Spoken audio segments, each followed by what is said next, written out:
مجلس شروع ہونے جا رہی ہے۔ میں مولانا کی بارگاہ میں گزارش کروں گا کہ وہ منبر پر آ جائیں اور آپ سبھی کو اپنی تقریر سے مستفیض فرمائیں۔ آپ حضرات نعرہ صلوات سے مولانا استقبال کریں۔ محمد وعلى محمد صلی اللہ علیہ وسلم۔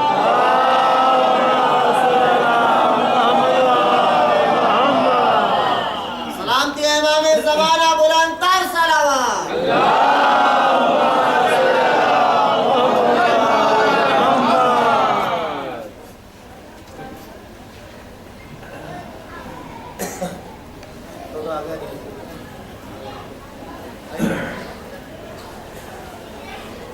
اللهم قرأ الفاتحة.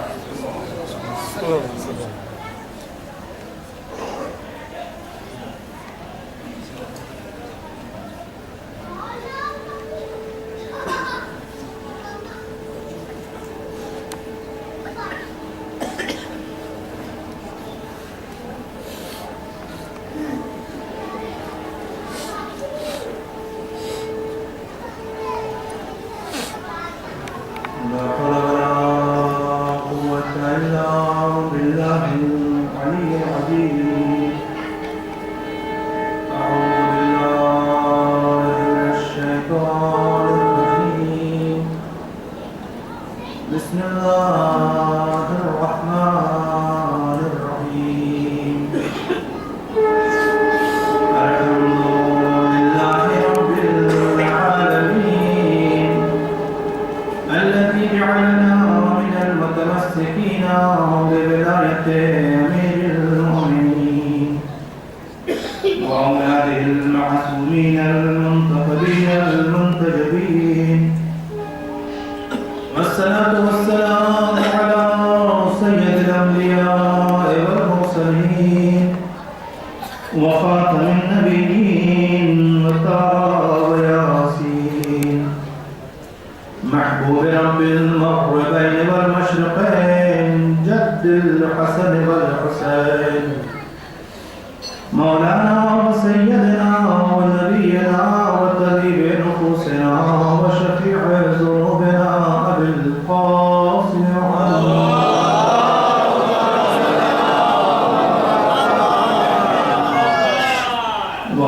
الطيبين الطاهرين المعصومين المظلومين الذين أذهب الله عنهم الرجس وطهرهم تطهيرا.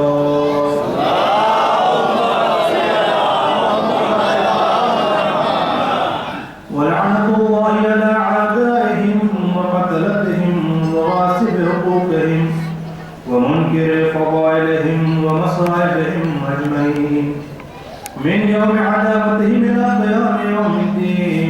آمين يا رب العالمين. أما بعد فقد قالت زينب سلام الله عليها: وكد كيدك واسع سعيك واقدر جهدك، فوالله لا تمحو ذكرنا ولا تميت وحينا. صلوات الله.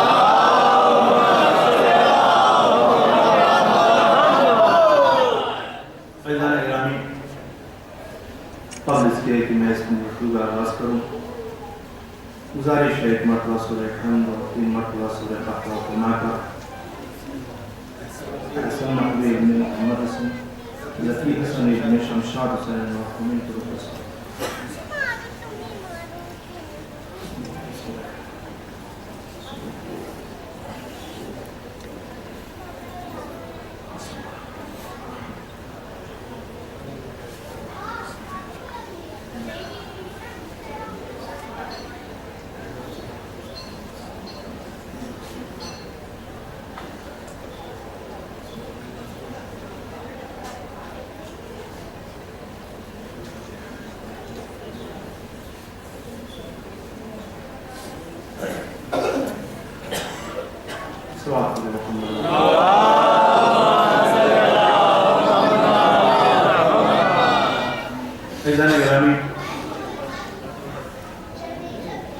میں نے جس شہزادی کے قول کو سرنامہ کلام قرار دیا ہے، میرا ماننا یہ ہے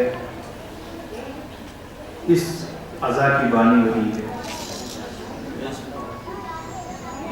حقیقت تو یہی ہے، کیونکہ اس علاقے میں پہلی مرتبہ آیا، یعنی یہ پورا روڈ کیا جائے تو الہ آباد سے لے کے لکھنؤ کے آس پاس تک، اور مجھ حقیر کی کوشش یہ ہوتی ہے جس زمین پر پہلی مرتبہ قدم رکھوں وہاں شہزادی زینب کا تذکرہ کروں، کیونکہ مجھ حقیر کے پاس جو کچھ بھی ہے وہ اسی شہزادی کی بارگاہ میں زانوے تلمس طے کرنے کا صدقہ ہے۔ جو کچھ سیکھا، جو اس لائق ہوں، وہ اسی شہزادی کی عطا ہے، اور ظاہر سی بات ہے جس ذرے پر بھی عقیلہ بنی ہاشم کی نظر ہو جائے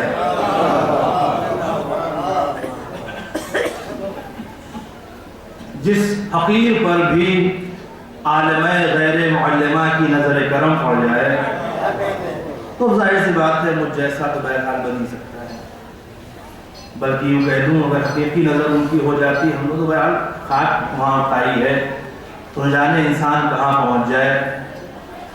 اور کیوں نہ ہو یہ وہ خطیبہ ہے جس نے دشمنوں کے درمیان خطابت کی ہے۔ اپنوں کے درمیان لب کشائی کرنا تو بہت آسان ہے، لیکن بات تو تب ہے جب غیروں کا مجمع ہو، کوئی اپنی حمایت کرنے والا نہ ہو، ان کے درمیان بھی حق کو اس طرح سے بیان کیا جائے کہ باطل خود شرمندہ ہو آخر یہ ہو کیا رہا۔ اور یہی بہرحال حقیقت ہے۔ میری شہزادی نے ملک شام میں فرش عزا بچھا کے بتایا، یزید دیکھ فتح اسے کہتے ہیں، گھر تیرا ہوگا، مکان تیرا ہوگا، انتظام تیرا ہوگا، ذکر ہمارا ہوگا۔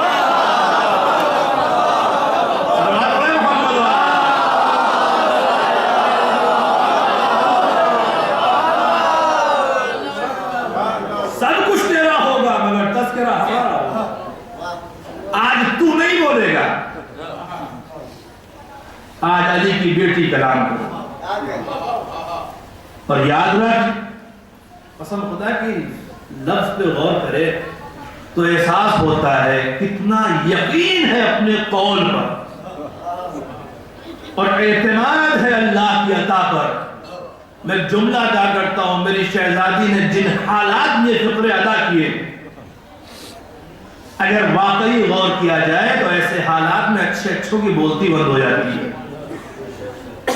ایسی کیفیت میں جہاں جگر پہ 72 داغ ہوں، ہاتھ بندھے ہوئے ہوں، دشمن کا دربار ہو، حکومت مکمل طور پر دشمن بنی ہوئی ہو، اپنی پوری طاقت صرف کر رہی ہو، ایسے ماحول میں میری شہزادی کہہ رہی وقت قید ہے وسع سایہ۔ قسم خدا کی دیکھیں اگر محسوس کر پائے تو محسوس کر لیں، صاحبان فہم کا مجمع ہے۔ جب کوئی انسان خود کو بہت مضبوط اور بہت طاقتور سمجھ رہا ہو اور اسے اپنی طاقت کا غرور ہونے لگے اور اسے یہ محسوس ہو کہ میں جو چاہوں وہ کر سکتا ہوں، اس کے سامنے اس کے اعتبار سے جو چھوٹا اور مجبور ہو اگر وہ خالی مسکرا دینا تو اس کی موت ہے۔ یعنی میری طاقت کی کوئی ہیبت نہیں، میرے تخت کی کوئی ہیبت نہیں، میرے اقتدار کی کوئی ہیبت نہیں، اتنے ظلم سہنے کے بعد بھی ذرا بھی نہیں کر رہے ہیں، اور اس طرح سے باتیں ہو رہی ہیں وقت قیدت جو کرنا ہے کرنا، جتنی مکاریاں کرنی ہو کر لے۔ صرف چیلنج نہیں ہے، میری شہزادی کردار بتا رہی ہے۔ ایک مکار کی اولاد جتنی مکاری کرنا ہے کر، تیرے ہاتھ ہے بھی کیا اس کے علاوہ؟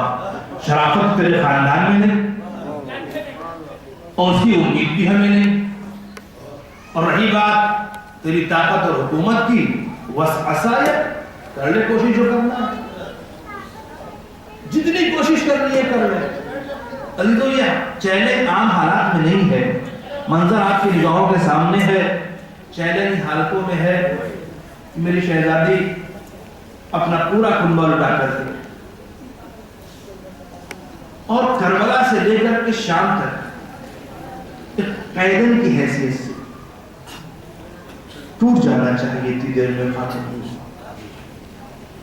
نفسیاتی اعتبار سے بکھر جانا چاہیے ان مسائل کو برداشت کرنے کے بعد۔ مگر عجب نہیں، میری شہزادی اتنی مصیبتیں برداشت کرنے کے بعد ظالم کے بھرے دربار میں چیلنج کر کے بتا رہی ہے کہ اے ظالم، یہ اس نبی کی نواسی بول رہی ہے جس نے اتنے مسائل برداشت کیے ہیں جہاں عام حالت میں انسان کا ذہن خراب ہو جانا چاہیے، اس کا توازن ذہنی بگڑ جانا چاہیے، اس کے نفسیات پہ ایسا اثر ہو اسے مر جانا چاہیے، مگر یہ نبی کی نواسی اتنی مصیبت برداشت کرنے کے بعد نپے تلے جملے بول کر کے بڑے دربار میں بتا رہی ہے یہ وہ گھرانہ نہیں جو معمولی بخار سے ہذیان بکنے لگے، بلکہ یہ حالت تو وہ ہے اتنی مصیبت برداشت کرنے کے بعد بھی ذہن پہ اثر نہیں ہوتا، ذہن تمہارے خراب ہو سکتے ہیں، ہمارے نہیں۔ عزیزو، میری شہزادی نے واضح سعیہ کا مطلب ہی ہے جتنی کوشش کرنی ہے کر لے، جتنی سعی کرنی ہے کر لے، تیرے پاس حکومت ہے، اقتدار ہے، طاقت ہے، دولت ہے، افراد ہیں، اسلحے ہیں، سب صرف کر لے۔ شاید میری شہزادی بتانا یہ چاہتی ہیں قیامت تک جب بھی حق و باطل کا معرکہ ہوگا باطل اپنی پوری طاقت استعمال کرے گا تاکہ یہ ذکر مٹایا جا سکے، مگر آج بھرے دربار میں علی کی بیٹی اپنی زبان سے کہہ کے جا رہی ہے باطل پوری طاقت صرف کرنے کے بعد بھی ہمارا تذکرہ نہیں مٹا سکتا، پوری طاقت صرف کرنے کے بعد چاہے جس دور کا یزید آ جائے ذکر حسین نہیں مٹے گا، چاہے جتنے حملے کیے جائیں ذکر حسین نہیں مٹے گا، جتنے بارود داغے جائیں ذکر حسین نہیں مٹے گا، آپ راکٹ مارو، بم مارو، کچھ بھی مارو، حسین والا جا کر کے ہر جگہ یا حسین کہے گا۔ قسم خدا کی آج کے یزیدیوں کو کربلا کے میدان میں کروڑوں کی تعداد میں حسین والوں نے پہنچ کر کے بتایا اے ظالموں تم اپنی قوت صرف کرو، ہم ذکر حسین کر کے بتائیں گے ذکر حسین نہیں مٹنے والا ہے۔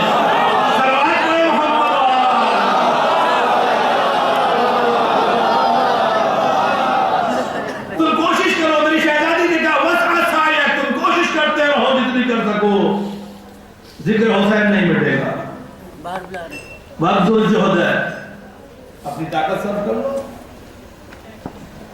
دیکھ لو اطراف میں جتنے بھی قوتیں طاقتیں جتنے پاور ہیں جتنے سپر پاور ہیں سب کو بلا دو، مگر میں آج یہ اعلان کر کے جا رہی ہوں تو اپنی پوری طاقت صرف کرنے کے بعد بھی اپنے خزانے کھول دو، دولتیں بانٹتے رہو، لوگوں کو خریدتے رہو، مگر ذکر حسین کا سودا نہیں کر پاؤ گے، ہمارا تذکرہ نہیں مٹا پاؤ گے۔ ایزان محترم اور پھر شہبازی قسم کھا کر فواللہ لا تنمو ذکرنا، قسم خدا کی تو ہمارا تذکرہ نہیں مٹا پاتے۔ اے عزیزو، اتنے اعتماد سے قیامت تک کی ضمانت شہزادی کس اعتبار پہ کہہ رہی ہے؟ عجب نہیں میری شہزادی آواز دے نادان ثانیہ زہرا ہوں، شان یہی ہے ہماری، ہمارے لب سے جملے نکلیں گے محافظ خدا بنے گا۔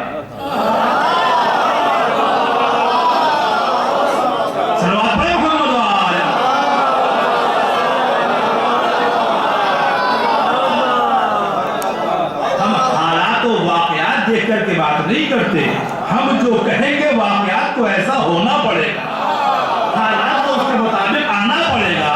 میں یہی سے میں ایک بات کہنا چاہتا ہوں، جب میری شہزادی نے اپنے ذہن سے جملے ادا کر دیے تو اس کا مطلب یہ ہے جو شہزادی نے کہہ دیا حالات اس کے مطابق بنیں گے، دنیا لاکھ طاقت سر کرے ذکر حسین ہوتا رہے گا، اور یہی پہچان ہونی چاہیے حسینیوں کی بھی کہ حسین والا کبھی زمانے کا تابع نہیں بنتا، زمانے کو اپنا تابع بناتا ہے۔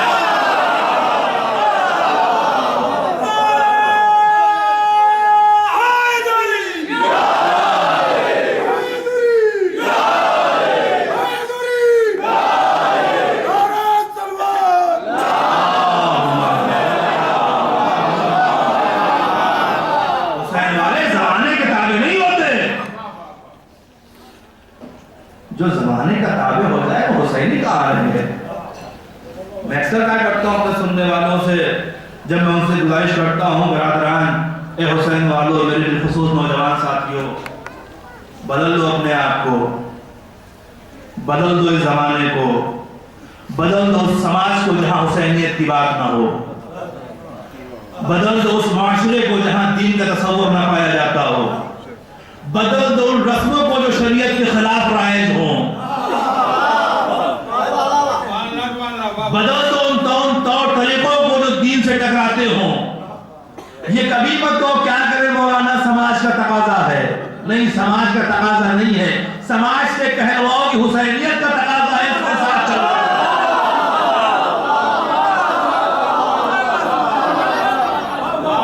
وہ دور مت باقی رکھو کہ آپ کیا کر رہے ہیں، حضور چاہتے تو ہیں، سمجھتے ہیں کہ ہاں یہ رسمیں غلط ہو رہی ہیں، شریعت کے خلاف ہے، مگر کیا کریں، برادری کا تقاضا ہے، سماج کا تقاضا ہے، معاشرے کا تقاضا ہے. تقاضوں میں جینا چھوڑ دو. سماج تم سے سیکھے گی کیسے جینا ہے. معاشرے کو ایسا بدلو کہ حسین والے سماج کے تابع نہیں رہیں گے، بلکہ جہاں حسین والے ہوں اس سماج کو حسینی بننا پڑے گا. جہاں حسین والے ہوں اس معاشرے کی رسموں کو دین کا پابند ہونا پڑے گا. اور اگر وہ دین کی پابند نہیں ہو سکتی تو بالکل ہم اسی لہجے میں بات کریں گے کہ میری شہزادی نے کہا جس کا دین سے کوئی تعلق نہیں اس کا حسین والوں سے کوئی تعلق نہیں. لہذا اس کا کوئی رسم و رواج ہمارے اوپر غالب نہیں آنی چاہیے. میں نے اشارتاً یہ بات عرض کر دی ہے، اور بالخصوص کیونکہ بہرحال شب بیداری ہے، اور یہ شب بیداری سے شب بیداری نہ رہے. یہ بیداری فقط شب کی بیداری نہ ہو، یہ ضمیر کی بیداری ہو جائے، دلوں کی بیداری ہو جائے، قوم کی بیداری ہو جائے. یہ شب بیداریاں فقط شب گزارنے کے لیے نہیں ہے، یہ مردہ ضمیروں کو بیدار کرنے کے لیے ہے، سوئی ہوئی فکروں کو جگانے کے لیے ہے. ہم جگ کر کے بتا رہے ہیں کہ جب حسین کا تصور ہمارے ذہن میں ہوتا ہے تو ہم سوتے نہیں ہیں، جگ جاتے ہیں. اور اس لیے میں کہا کرتا ہوں جس قوم کے ذہنوں میں حسین بستے ہیں وہ قوم سوتی قوم نہیں ہوتی، بیدار قوم ہوا کرتی ہے.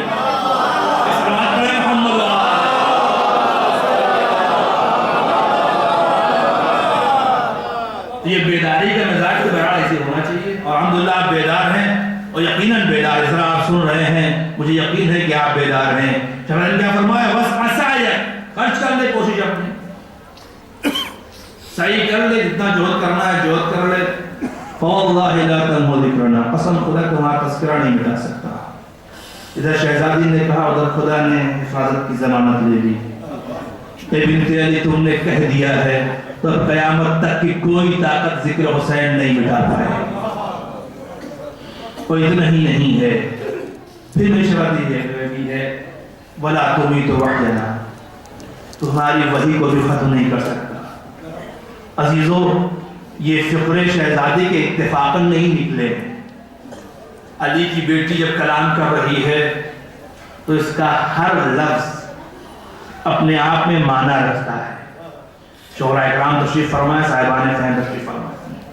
شہزادی بات تو تذکرے کی ہو رہی، یہ درمیان میں وحی کی بات کہاں سے آ گئی؟ شاید میری شہزادی بتانا چاہتی ہے، اے یزید سن، جس وحی کا تو انکار کر رہا ہے نا، جس وحی کے نزول کا تو منکر ہے نا، تو نے کیا کہا؟ کوئی وحی نہیں آئی، کوئی نبی نہیں آیا، کوئی مرسل نہیں، سب بنی ہاشم کا تماشا ہے. آج اسی وحی کی بقا کا اعلان علی کی بیٹی کر رہی ہے. اب دیکھنا ہے تیرے انکار میں طاقت ہے کہ میری بقا کے اعلان میں طاقت. صلوات پڑھیں محمد.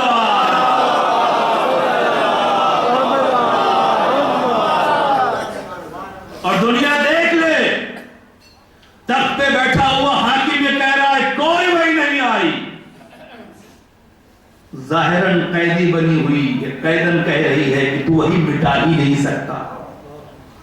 ارے تیرے پیغمبر، تیری میڈیا کی طاقت، تیری دولت کی طاقت، یہ سب علی کی بیٹی کے دہن سے نکلے ہوئے ایک جملے سے فنا ہو جائے گی.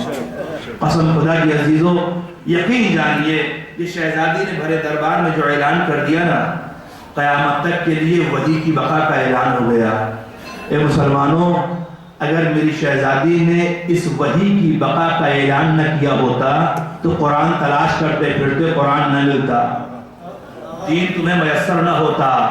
اور عزیزو اتنا ہی نہیں ہے، میری شہزادی نے وحی کی بقا کا اعلان کر کے قرآن صامت کی بقا کا اعلان کر دیا، اور جلتے خیموں سے قرآن ناطق لا کر کے ہمیں دے کر کے بتایا جب تک علی کی بیٹی زندہ ہے کبھی قرآن پہ آنچ نہیں آ سکتی۔ صلوات پڑھیں محمد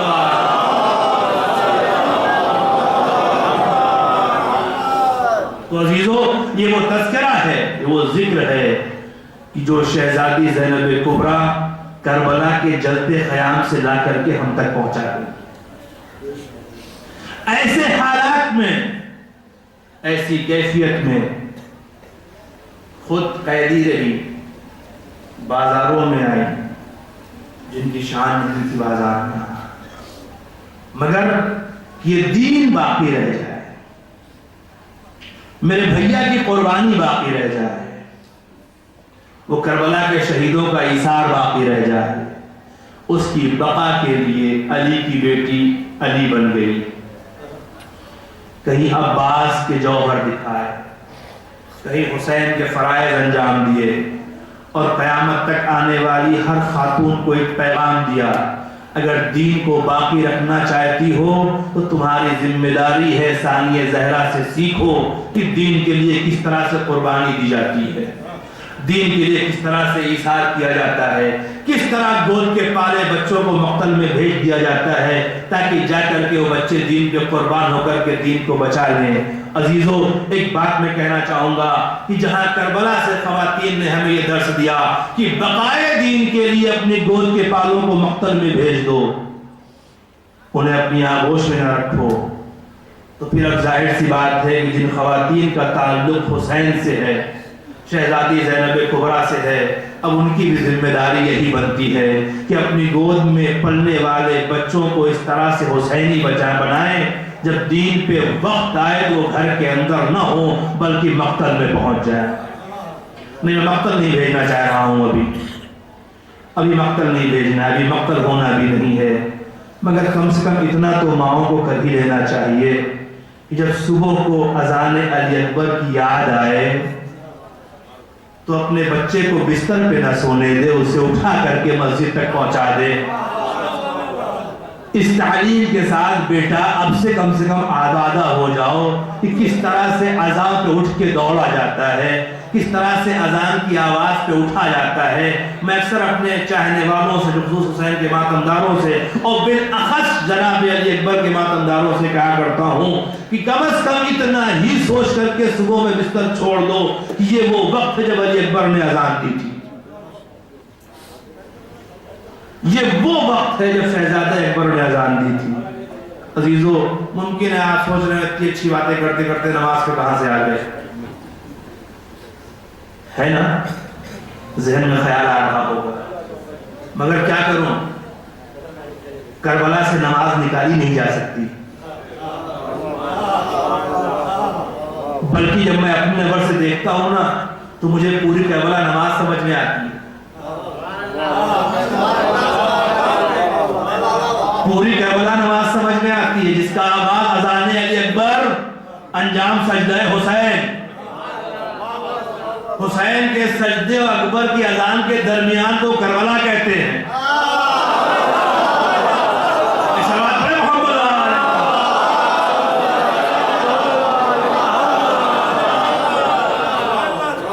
بھائی نماز اور کیا ہے اس کے علاوہ، یہی تو ہے، اذان سے شروع ہوئی سجدے پہ ختم ہے، مگر کیا کریں ہم سجدے کے بعد سلام پڑھ لیتے ہیں۔ حسین نے ایسا سجدہ کیا کہ سجدے سے ہی سر نہیں اٹھایا تاکہ جتنے حسین والے ہیں وہ کبھی سجدہ نہ بھول پائے، وہ کبھی سجدہ نہ بھولیں، کیونکہ سجدہ اگر بھول گئے تو کربلا ذہن سے نکل جائے گی، سجدہ اگر بھول گئے تو حسین ذہن سے نکل جائیں گے، سجدہ اگر بھول گئے تو پھر حسین کی مصیبت و قربانی سب ذہن سے ختم ہو جائے گی۔ اور میں بڑے دعوے سے کہہ سکتا ہوں جن ذہنوں سے حسین نکل جائے وہ ذہن مردہ ہے، زندہ نہیں ہے۔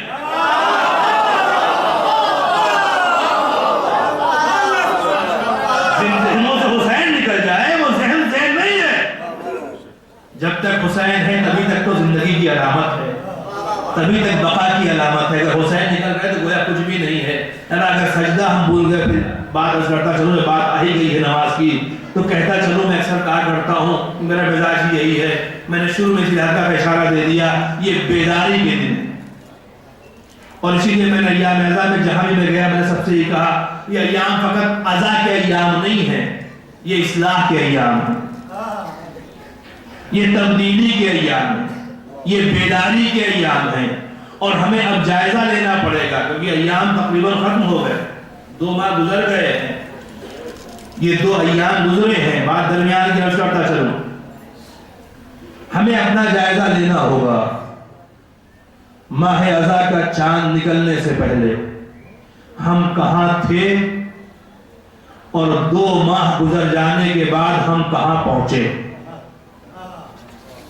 اتنا تجزیہ تو ہمیں کرنا ہی پڑے گا، اتنا حساب و کتاب تو ہمیں رکھنا ہی پڑے گا. ماہ عزا کے چاند سے پہلے ہم کہاں تھے اور آج 2 ماہ گزر چکے ہیں، آج ہم کہاں ہیں. اگر ایمان کی جس منزل پہ 2 مہینے پہلے تھے وہیں آج بھی ہیں تو مجھے معاف کر دیجئے گا، ہم نے بزم حسینی میں آ کر کے بھی نور حسینی نہیں حاصل کیا. اگر جہاں تھے وہی ہے، ذرا بھی ترقی نہیں ہوئی، ذرا بھی ایمان میں اضافہ نہیں ہوا، ذرا بھی ہم حسین سے قریب نہیں ہو پائے، ذرا بھی درجات میں اضافہ نہیں ہوا، تو اس کا مطلب یہ ہے کہ ہم نے بزم حسینی میں حاضری تو دی، فرش حسین پہ آئے، مقدس بزم شرکت تو کی، مگر شرکت کرنے کے بعد کسب نور نہیں کر سکے، وہ فیض ہم حاصل نہیں کر سکے. اور مجھے معاف نہیں، وہ جملے کو کہتا ہوں خاص طور مجھے معاف کر دیجئے گا، اگر ہم نے اس مقدس بزم میں حاضر ہونے کے بعد بھی کسب نور نہیں کیا ہے تو پھر ہمیں حق نہیں پہنچتا کہ ہم ان لوگوں کو برا کہیں جو بزم نبی میں آ کر کے کچھ نہ سیکھ سکے. اگر ہماری حالت بھی وہی ہے، اگر ہماری کیفیت بھی ویسی ہی ہے، مسلسل اس بزم، دیکھیں یہ بزم تو اور مقدس ہے نا بھائی، وہاں تو فقط چلیے نبی اکرم تھے، یہاں تو ہمارے عقیدے کے مطابق بڑی بڑی ہستیاں ہیں. ان مقدس ہستیوں کے بیچ میں بیٹھ کر کے بھی ذرا سا نور دل کے اندر نہیں پہنچا. اگر نہیں پہنچا تو عزیزو ہمیں بہرحال تھوڑی سی اصلاح کرنی پڑے گی اپنی. ہمیں تھوڑا سا سوچنا پڑے گا آخر وہ کون سی شے ہے جو رکاوٹ ہے درمیان میں اس نور کے آنے سے. وہ کیا وجہ ہے کہ اتنے قریب بیٹھنے کے بعد بھی نور نہیں مل رہا ہے. وہ اسباب کیا ہیں، وہ علتیں کیا ہیں، وہ وجہیں کیا ہیں، انہیں ڈھونڈنا پڑے گا. کیونکہ میرا ماننا ہے کہ یہ بیدار قوم ہے، یہ باشعور قوم ہے، بافہم قوم ہے. اس بافہم قوم کو اگر بزم نور میں بیٹھ کے بھی نور نہ ملے تو اسے فکر کرنی چاہیے نا کیوں نہیں مل رہی. اسے سوچنا چاہیے آخر ایسا کیوں ہو رہا ہے. میں ایک چھوٹی سی مثال اپنے چھوٹے بچوں کے لیے عرض کروں. ماشاءاللہ یہاں لائٹ ہے، نور سے نور کہتے ہیں، نور کوئی لائٹ کہا جاتا ہے. اگر پاس میں کہیں میرا مکان ہو، فرض کر لیجیے تھوڑی دیر کے لیے، ولو نہیں ہے، اور میں دیکھوں یہاں لائٹ بہت جل رہی ہے، سوچا کچھ لائٹ اپنے گھر بھی پہنچا دی جائے. لہذا اپنے گھر میں لائٹ جلانے کے لیے سلیقے صاحب تار لائیے، جوڑ دیجیے، یہاں سے وہاں آپ کا لائٹ پہنچ جائے گی. میں گیا فوراً ایک تار لایا، لا کر کے یہاں سے جوڑا اور اپنے گھر میں بلب لٹکا دیا، مگر پھر بھی لائٹ نہیں آئی. میں کہا بھائی میں نے تار تو جوڑ دیا ہے، پھر لائٹ کیوں نہیں آ رہی. غور کر رہے ہیں نا، میں نے تار لگا دیا، جہاں لائٹ تھی وہاں پہ جوڑ دیا، اپنے گھر تک سلسلہ بنا دیا، پھر لائٹ کیوں میرے گھر